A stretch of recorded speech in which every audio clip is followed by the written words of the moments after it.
आज Doubtnut app download करें। Doubtnut पर अपने सभी गणित, रसायन विज्ञान, भौतिक विज्ञान और जीव विज्ञान के डाउट्स का करो सफाया।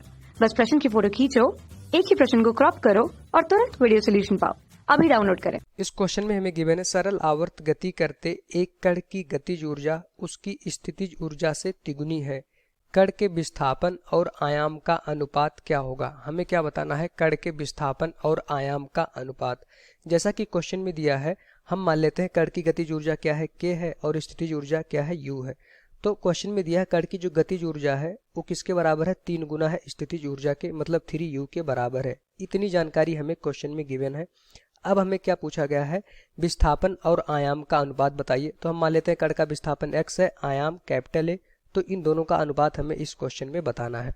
तो ऐसे तो इस क्वेश्चन को हम नहीं समझ सकते, इसको समझने के लिए हमें डायग्राम बनाना होगा, फिर इसको देखेंगे।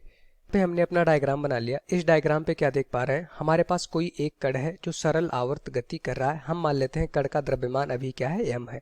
ठीक, इसका द्रव्यमान कितना है, m है। अब जैसा कि क्वेश्चन में गिवन है कण अपनी सरल आवर्त गति कर रहा है, तो सरल आवर्त गति क्या होता है, कण अपनी माध्य स्थिति से, शुरुआत में मान लेते हैं कण यहाँ पे रखा था जो क्षैतिज दिशा में गति कर सकता था, इसको हमने कह दिया ये इसकी माध्य स्थिति है। तो इस माध्य स्थिति से कण गति प्रारंभ करेगा, फिर इस तरफ जाएगा, फिर लौट के माध्य स्थिति पर आएगा, फिर दूसरी तरफ उतनी ही दूरी तक जाएगा और लौट के वापस आएगा। तो इस तरह से अपनी माध्य स्थिति के इर्द गिर्द समान दूरियों तक कण लगातार मोशन करेगा। ठीक, अभी हम मान लेते हैं कण यहाँ से अपनी माध्य स्थिति से गति प्रारंभ किया और इस तरह से गति करते इस दिशा में गति करना प्रारंभ किया। किसी भी क्षण कण हमारा यहाँ पे पहुंचा। ठीक, अभी कण हमारा यहाँ पे पहुंचा है, कण कुछ देर बाद देखेंगे और आगे जाएगा, फिर एक ऐसा समय आएगा कण हमारा यहाँ पे पहुंच जाएगा। इसको कहते हैं चरम स्थिति। मतलब कण अपनी माध्य स्थिति से अधिकतम कितना दूर जा सकता था उसको बोला जाता है चरम स्थिति। ठीक, यहाँ पे कण का वेग 0 हो जाता है, फिर यहाँ से कण वापस घूम के अपनी माध्य स्थिति की तरफ जाता है। ठीक, तो सरल आवर्त गति तभी होगी जब कण अपना इस माध्य स्थिति के दोनों तरफ समान दूरियों तक गति करे।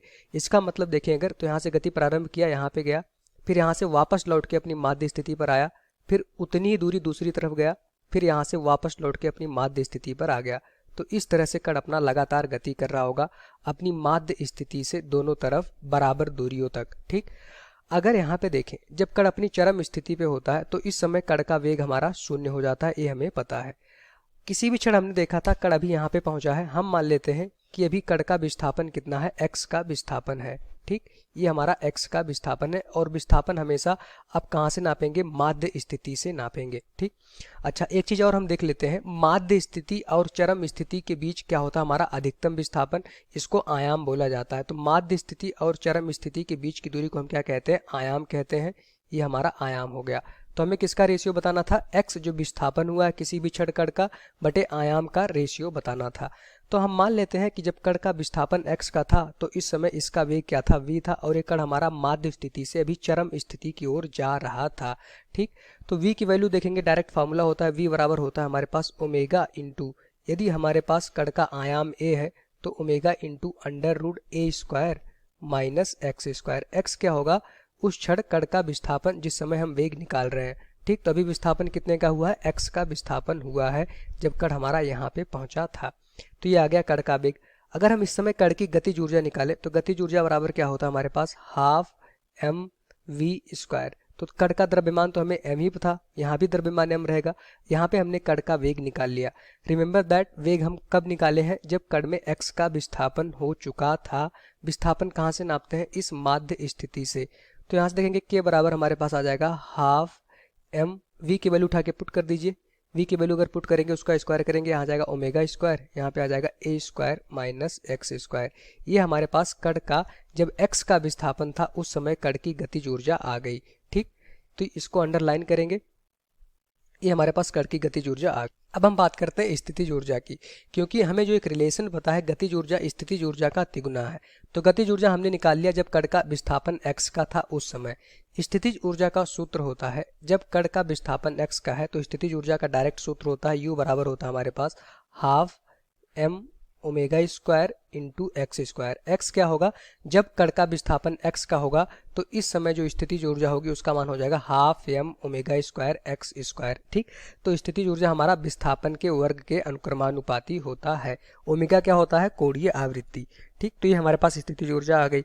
अब जैसा कि क्वेश्चन में दिया है, जो हमारे पास गतिज ऊर्जा है के, वो हमारा स्थितिज ऊर्जा के 3 गुना है। वैल्यू पुट कर दीजिए। गतिज ऊर्जा की वैल्यू आप यहाँ से निकाल चुके हैं, हाफ m ओमेगा स्क्वायर ए स्क्वायर माइनस एक्स स्क्वायर। ये हमारा किसके बराबर हो जाएगा, 3 इंटू स्थितिज ऊर्जा का मान। कब, जब कण का विस्थापन हमारे पास ऑलरेडी x का हो चुका है उस समय। तो स्थितिज ऊर्जा की वैल्यू यहाँ पे पुट कर दीजिए, half m omega square into x square. अब यहाँ से आप देखेंगे क्या क्या हमारे पास कट रहा होगा। Half m omega square, half m omega square हमारा सिंपली कैंसिल हो गया। यहाँ पे हमारे पास क्या बचा है, ए स्क्वायर माइनस एक्स स्क्वायर बराबर हो जाएगा हमारे पास 3x स्क्वायर। हमें किसका रेशियो बताना था, विस्थापन बटे तो आयाम का रेशियो बताना था। तो इस x को हम इधर पक्षांतरित कर देंगे, तो ए स्क्वायर बराबर आ जाएगा हमारे पास 3x square plus x square, हमारे पास हो जाएगा 4x स्क्वायर। ठीक, हमें विस्थापन और आयाम का अनुपात बताना था। तो अगर आप विस्थापन और आयाम का अनुपात निकालेंगे तो मतलब इसका मतलब एक्स स्क्वायर बटे ए स्क्वायर की वैल्यू कितनी हो जाएगी हमारे पास, 1/4। ठीक, तो यहाँ से हमारे पास इतनी वैल्यू आ गई। इसका आप रूट ले लेंगे तो x बटे a का मान आ जाएगा हमारे पास 1/2, क्योंकि यहाँ पे स्क्वायर है, पे रूट हो जाएगा, अंडर रूट 1/4 का मान कितना हो जाएगा, 1/2। तो यही हमारे पास कण का जो x का विस्थापन था और जो आयाम का रेशियो था अनुपात 1/2 आ गया। यही हमारा इस क्वेश्चन का आंसर हो जाएगा। तो क्लियरली हमने समझा कि जब कण का विस्थापन x होगा तो उस समय उसका वेग कितना हो जाएगा, ओमेगा इंटू अंडर रूट ए स्क्वायर माइनस एक्स स्क्वायर। ए क्या है, आयाम। आयाम क्या होता है, माध्य स्थिति से चरम स्थिति के बीच की अधिकतम दूरी। ठीक, तो यहाँ से हमने देखा अपनी गतिज ऊर्जा निकाल लिया, x विस्थापन पे अगर वेग पता चल गया। स्थितिज ऊर्जा होती है u बराबर half m omega square x square. तो जैसा कि क्वेश्चन में दिया था, जो गतिज ऊर्जा है स्थितिज ऊर्जा की 3 गुना है।